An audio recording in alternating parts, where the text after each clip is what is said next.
के साथ, अगर उनके बच्चे के साथ होता तो आप होते, झंडे होते, बुलडोजर होता और मेरा घर। একটি দেশের বিচার কি সবার জন্য সমান? একজন হিন্দু ছেলে মারা গেলে সঙ্গে সঙ্গে গ্রেপ্তার করা হয়, বুলডোজার দিয়ে বাড়িঘর ভাঙা হয়, নেওয়া হয় কঠোর ব্যবস্থা। আর অন্যদিকে আরেকজন মুসলিম ছেলে মারা গেলে তার পরিবার বিচারের জন্য অপেক্ষা করে মাসের পর মাস, কারণ সে মুসলিম। আজ আমরা ভারতে সম্প্রতি ঘটে যাওয়া 3টি ঘটনা নিয়ে কথা বলবো, যেখানে কোথাও ন্যায় বিচার তো কোথাও আবার বিচারই মেলে না। চলুন জেনে আসি। প্রথম ঘটনা। এই ঘটনাটি দিল্লির উত্তমনগর এলাকায়। হোলির দিনে রং খেলা নিয়ে শুরু হয় ছোট্ট একটা ঝামেলা, কিন্তু সেই ঝামেলাই পরে ভয়ঙ্কর দাঙ্গায় রূপ নেয়। এই ঘটনায় গুরুতর আহত হন 26 বছর বয়সী তরুণ কুমার। হাসপাতালে নেয়ার পরেই সেখানে তার মৃত্যু হয়। ঘটনার পর এলাকায় উত্তেজনা ছড়িয়ে পড়ে। পুলিশ কয়েকজন অভিযুক্তকে গ্রেপ্তার করে, এমনকি অভিযুক্তদের বাড়িঘর বুলডোজার দিয়ে ভেঙে ফেলা হয়। বলা যায় খুব দ্রুতই সে তার প্রাপ্য বিচার পেয়ে গেছে। আর এটাই হওয়া উচিত। সামান্য রং গায়ে লাগা নিয়ে এভাবে একজন যুবক ছেলের জীবন নেওয়াটা কখনোই ভালো কাজ না। যথাযথ বিচার হয়েছে, তার সাথে আমিও একমত। আপনার এই বিষয়ে মতামত কি? কমেন্টসে বলুন। এটি ছিল তরুণ কুমার নামের একটি হিন্দু যুবকের ঘটনা। এখন আসুন খুব ইন্টারেস্টিং এবং বৈষম্যপূর্ণ ঘটনায়। দ্বিতীয় ঘটনা।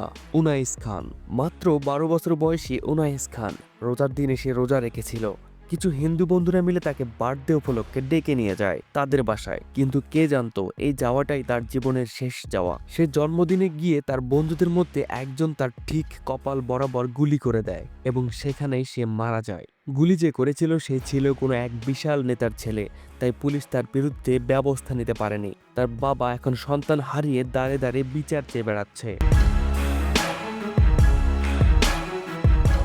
1 সপ্তাহ পার হয়ে গেলেও বিচারের কোনো হদিশ মেলে না। এই জায়গায় যদি আপনার কাছের কোনো ছোট ভাই কিংবা ছেলে হতো, তবে আপনি কি করতেন? এই ঘটনা নিয়ে সবাই চুপ। তরুণ কুমারের বেলায় যেভাবে সবাই বিচার চেয়েছে, মিছিল করেছে, উনাইসের বেলায় সে চিত্র যেন সম্পূর্ণ আলাদা, কারণ সে মুসলিম ঘরের সন্তান। চলুন তৃতীয় ঘটনায় যাওয়া যাক। তৃতীয় ঘটনা বিহারের একটি ঘটনা। রওশন খাতুন নামে একজন মুসলিম নারীকে জমাজমির বিরোধে স্থানীয় গ্রাম প্রধান তাকে ডেকে নিয়ে যায়। কথার এক ফাঁকে প্রথমে রওশন খাতুনকে টর্চার করা হয়, এরপর খুঁটির সঙ্গে বেঁধে ইচ্ছে মতো মারধর শুরু করা হয়। রওশন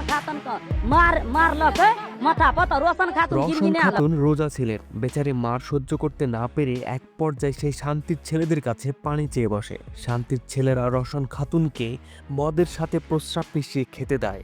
रोजा रे प्यास लगले त पानी मांगल के त मुइत क दिल के पिएला ओइ में शराब मिला কোন লেভেলের মাদারবোট হইলে একটা মেয়েকে অমানবিক নির্যাতনের পর সে পানি খেতে চাইলে তাকে মদের সাথে প্রস্রাব মিশিয়ে খেতে দেয়, আর সে সেখানেই মারা যায়। এগুলো নিয়ে কোনো হিন্দুত্ববাদীরা কথা বলবে না, আওয়াজও তুলবে না, কারণ মুসলমান বাঁচলেই কি আর মরলেই কি, তাদের কাছে তাদের জীবনটা বড়, কিন্তু মুসলিমদের জীবন একেবারেই নগণ্য।